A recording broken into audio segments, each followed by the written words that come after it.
એવી છે કે જે મૂન છે, જે ચંદ્ર છે, એની અંદર ઉપર જીવન આવે. તો એની માટે એને કંઈક રસાયણની, કોઈક તત્વની જરૂર પડી. તો એ ક્યાંથી કાઢવું? તો એ સૂર્ય આપે તો એમાંથી મળે.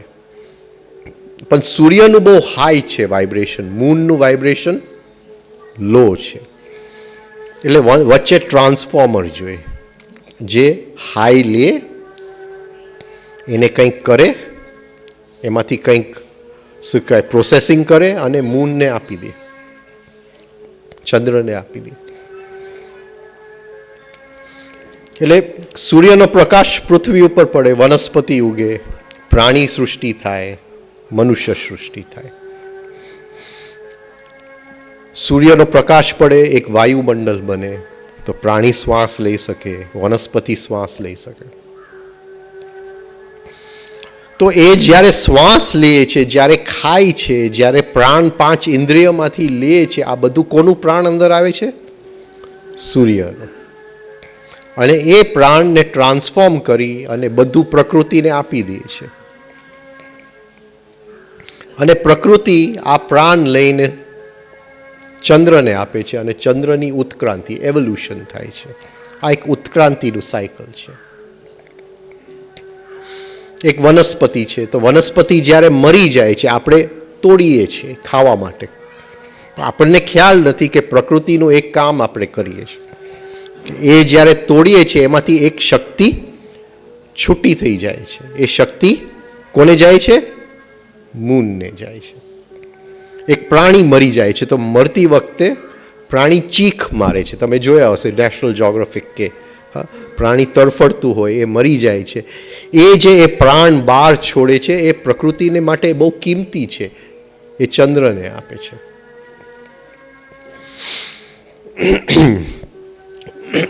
મનુષ્ય એનું પ્રાણ હર્ષ અને બહાર ફેંકે છે. નેગેટિવ ઇમોશન્સ, ચિંતા, ઇમેજિનેશન, ડે ડ્રીમિંગ, હા, એ એનું પ્રાણ, અને એ બધું લઈને પ્રકૃતિ કોને આપે છે? મૂનને. મનુષ્ય એ બધું પ્રાણ ક્યાંથી ભેગું કર્યું? સૂર્યમાંથી. તો આ એક ટ્રાન્સફોર્મિંગ એપરેટસ, આને ઓર્ગેનિક લાઈફ કહેવાય. હવે આપણે જોશું સ્થૂલ શરીર, સૂક્ષ્મ શરીર, મેન્ટલ બોડી એટલે અતિ સૂક્ષ્મ શરીર. આપણું સ્થૂલ શરીર છે 70 વર્ષનું, 80 વર્ષનું. ત્યાર પછી સૂક્ષ્મ શરીર છે 500 વર્ષનું. અને જો એનાથી આગળ આપણે કંઈક બનાવ્યું હોય તો એ કદી 2500 વર્ષનું. આમ જુદા જુદા ગ્રેડેશન્સ હોય.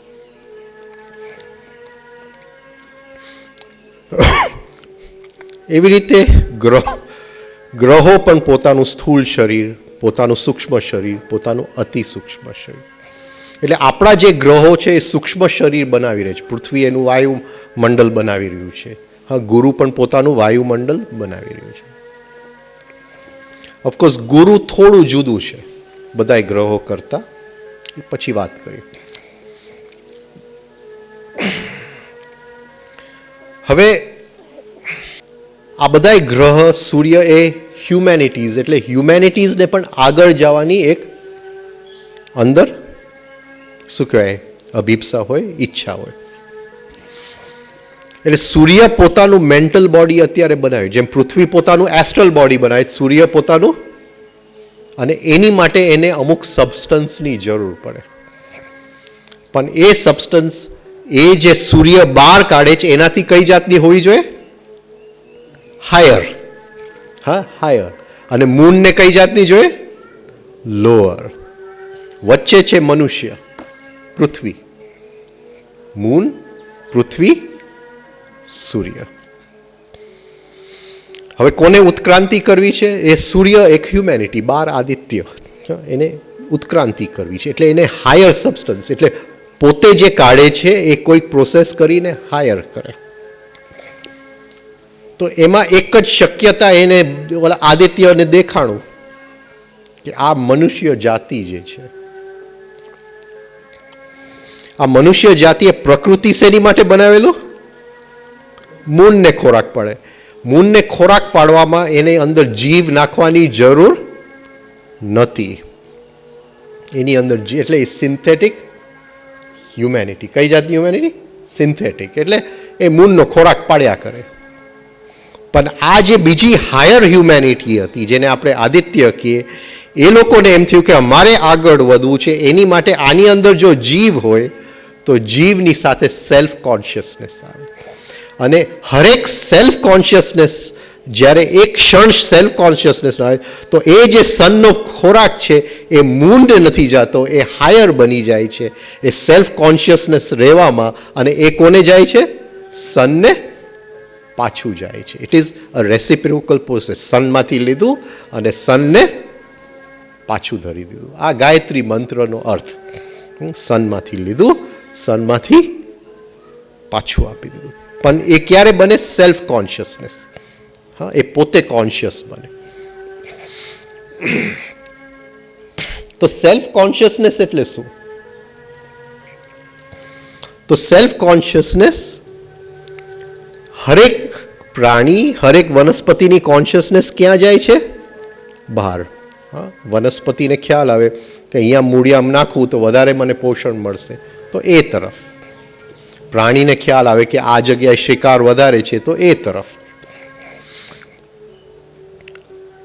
પણ પ્રાણી જ્યારે એનો શિકાર ખાઈ રહ્યું છે ત્યારે એને ખ્યાલ નથી કે હું ખાવાવાળો છું. એને આ સમજાય છે?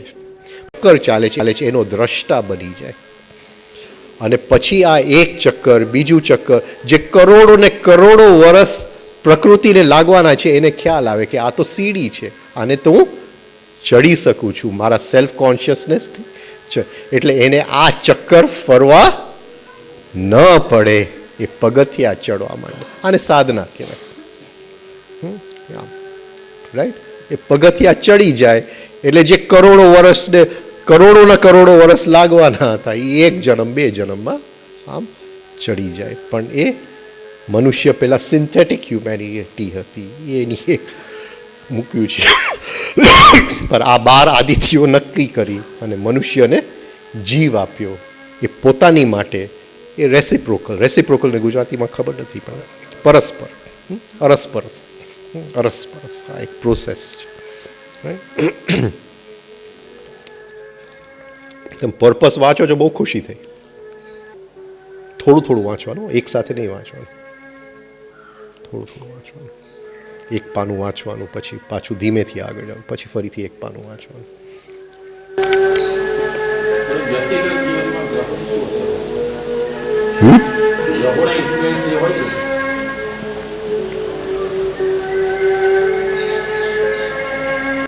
બહુ વખત આને આ જ પ્રશ્ન પૂછાયો છે.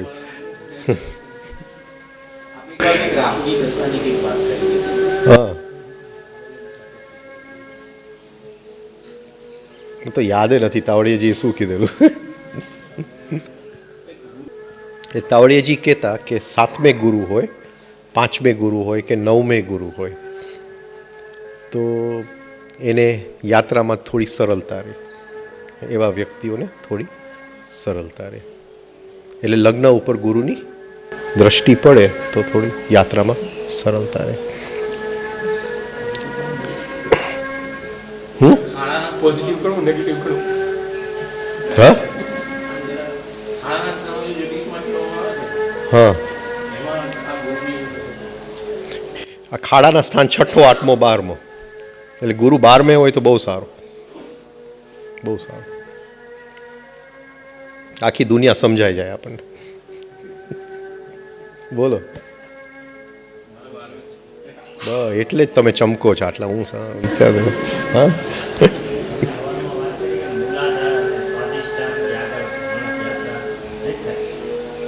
હા,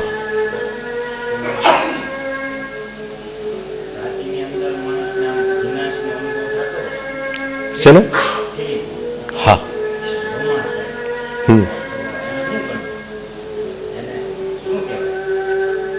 વાત સાચી છે. પહેલી વસ્તુ કે એ રોમેન્સ જે છે એ અટ્રેક્શન કે રિપલ્શન ઉપર છે. પ્રેમ એ અંદરની જ્યોત છે કે જે સામે આવ્યો એ પડ્યું કે ક્યાંક ખેંચાણ થયું અને પ્રેમ થયું.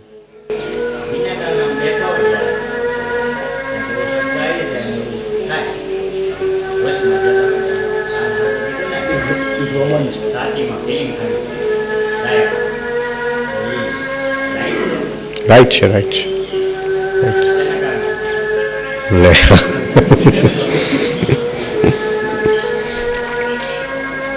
રાઈટ છે. એટલે એવું નથી કે સાવ કામ નથી કરતા, પણ ડોર્મન્ટ છે એમ એને લખ્યું છે. સાવ કામ નથી કરતા. આપણે અત્યારે જે કંઈ છે એ રાગ અને દ્વેષ. આપણા ઘરની બહાર બે દ્વારપાલ છે, રાગ દ્વેષ. એટલે અંદર ઘરમાં જે કંઈ આવે છે એ પહેલાં ત્યાં લેબલ લગાડી દે છે. ઇવન આવું કંઈ ફિલિંગ થશે ને તમને, એટલે એમ થશે હવે આગલા ક્ષણમાં ફરીથી થવું જોઈએ. એટલે મૂલાધાર ખાઈ ગયો. આ સમજાય છે એવું શું કહેવા માંગુ છું? ફિલિંગ કદાચ હાયર કંઈક થયું હોય.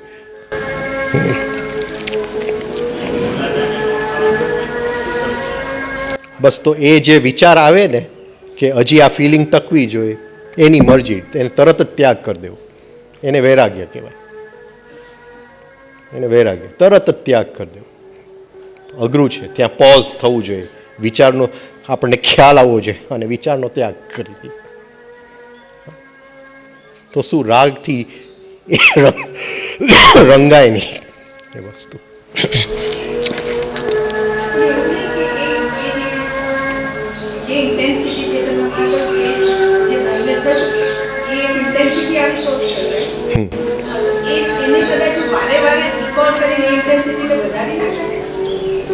વધારી શકાય, પ્રેક્ટિસથી ચોક્કસ વધે. પણ રિકોલ જ્યારે કરીએ છીએ ત્યારે એ જ ઇન્ટેન્સિટી આવતી નથી. એ જ ઇન્ટેન્સિટી, એ કાલે આ જ વાત લેવાનો છું કે રિકોલ જે છે ને એમાં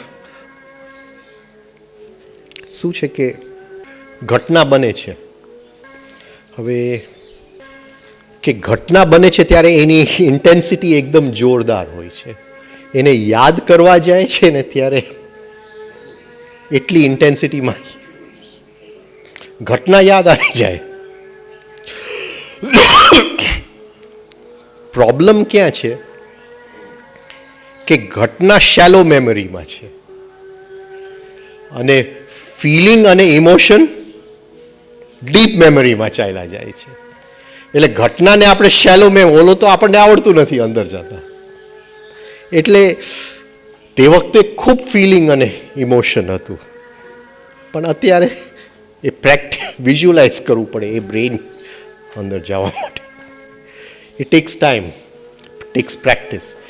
એટલે ઘટના બની હતી તે વખતે જે રીતે ધબકતું હતું ફિલિંગ અને જે રીતે શું કહે સંવેદના ધબકતું હતું એ યાદ કરવામાં એટલું નથી ધબકતું, કારણ કે એ જુદી જગ્યાએ રેકોર્ડ થઈ ગયું અને ઘટના જુદી જગ્યાએ રેકોર્ડ થઈ ગઈ. થોડુંક એટલે ધીમે ધીમે કરતાં કરતાં એ બ્રેઇનમાં પહોંચી જાય એ સેન્સિટિવિટી અને ફિલિંગ, ઇમોશન. પણ ઇમોશન અને સેન્સિટિવિટીનું રેકોર્ડિંગ ક્યાંક બીજે થાય છે, જુદી જગ્યાએ થાય છે. અત્યારે એને કહ્યું કે એક મોમેન્ટમાં થઈ ગયું, પણ એ આવતીકાલે યાદ કરવા જશે તો આમ નબળું નબળું. સમજાય છે?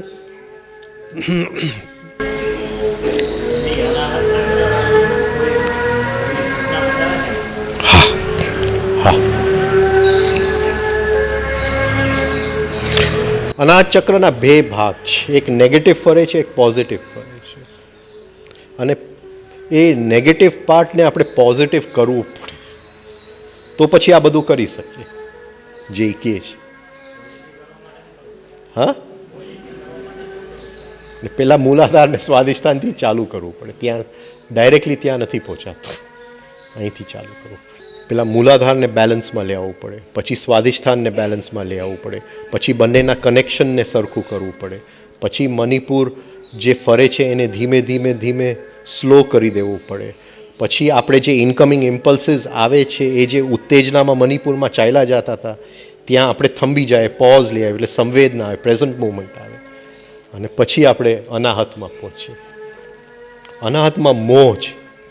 આમ એ ચક્કર આમ ફરે ને આપણે હિપ્નોટાઇઝ થઈ જાય, ચક્કર ફરે ને આપણે હિપ્નોટાઇઝ થઈ જાય, ક્યાંક ને ક્યાંક હિપ્નોટાઇઝ થઈ જાય. હજી હું તમને કહું કે ભાઈ આ શેર લ્યો ને તમે અત્યારે જ ભાગશો લેવા માટે, આમ અનાહત ધડ ધડ ધડ આમ ફરતું હોય છે. એટલે એક હિપ્નોસિસમાં જ જીવીએ છીએ આપણે. એટલે એ સરખું કરવું પડે. પછી આને પછી બધાને કનેક્ટ કરીએ. એની માટે પહેલાં શરીર અને મનને તૈયાર કરવું પડે. એટલે પ્રેલિમિનરી, એ પ્રેલિમિનરી કરતાં 4-5 વર્ષ નીકળી જાય, પછી આ બધું કરી શકાય. અને એ પ્રેલિમિનરી ન કરીએ અને ડાયરેક્ટલી આ કંઈક કરવા જાય તો બની શકે કે ક્યાંક ફ્યુઝ ઉડી જાય. હા, કોઈક નસ બસ. હા, કઈ ફેઝ એક્સરસાઇઝ એ પ્રેલિમિનરી, એની તૈયારી ફેઝ એક્સરસાઇઝ, ફેઝ એની તૈયારી છે.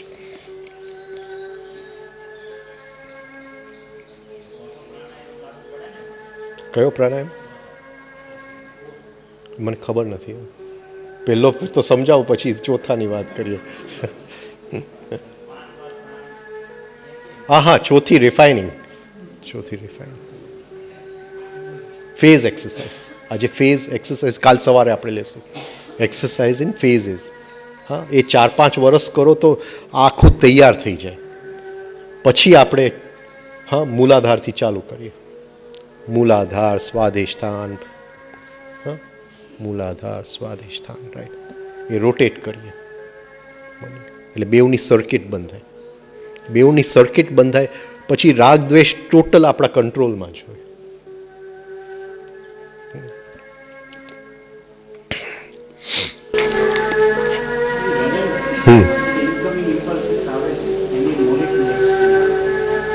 એની ઇલેક્ટ્રોનિક હોય છે.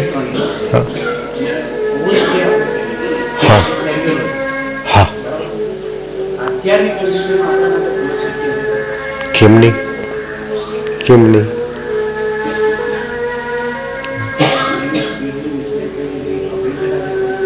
વાત સાચી છે. અત્યારે સ્પીડની મિસમેચ છે. ઇનકમિંગ ઇમ્પલ્સ ઇલેક્ટ્રોનિક છે, વિચાર બને છે મોલિક્યુલર છે. તો મોલિક્યુલરની સ્પીડ ફાસ્ટ છે, આપણા પોઝ સેલ્યુલર છે, રાઈટ. એટલે એ નીકળી જાય છે, પણ તોય કંઈક એનું પૂંછડું તો પકડી લે છે. ભલે હાથી નીકળી ગયો, પૂંછડું તો શરૂઆત તો કરીએ. ધીમે ધીમે આપણો પોઝ એ મોલિક્યુલર થઈ જાય છે. વિથ પ્રેક્ટિસ પોઝ એ મોલિક્યુલર થઈ જાય છે. The cultivation of this habit leads to steadiness of spiritual perception. એવું કંઈક લખ્યું છે ને એમને. The cultivation of this habit leads to steadiness of spiritual perception. એટલે એ હેબિટ પોઝનું કર્યું એક પોઈન્ટે આમ ઇનકમિંગ ઇમ્પલ્સને સામે જ છે. Spiritual perception. શું કે ગુજરાતીમાં શું કહેશું? આમ વારંવાર વારંવાર આ કરવાથી એક પોઈન્ટ એવું આવશે કે બરાબર એક શું કહે આધ્યાત્મિક આંખ ઉગડશે અને એ દેખાઈ જશે. ત્યાં મને એ કરવું પડે. પોઝ.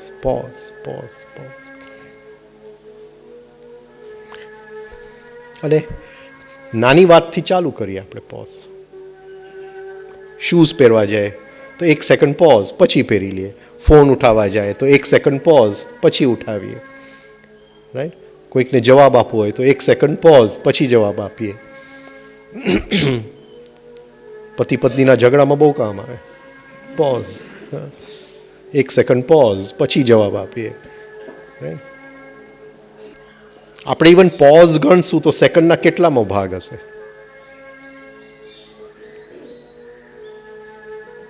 સિક્સટીન્થ. સેકન્ડના 16મા ભાગ તો આપણે પહોંચી ગયા છે. એ જે વિચાર બને છે એ સેકન્ડનો કેટલામો ભાગ છે? 120. બહુ દૂર નથી. આપણા કરતાં 10 ગણું ફાસ્ટ છે. એ 10 રાઉન્ડ મારે ત્યારે આપણે 1 રાઉન્ડ મારીએ.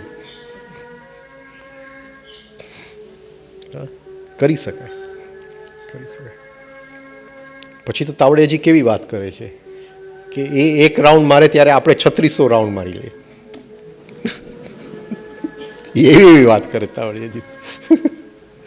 તો ચાલો આપણે ગણીએ, તાવડિયાજી 3600, પણ આપણે એ 10 સાથે તો એક થઈ શકીએ. ઉઠીએ, હા, ફરવા જાઓ બધાય. હા, ચાલો, થેન્ક યુ.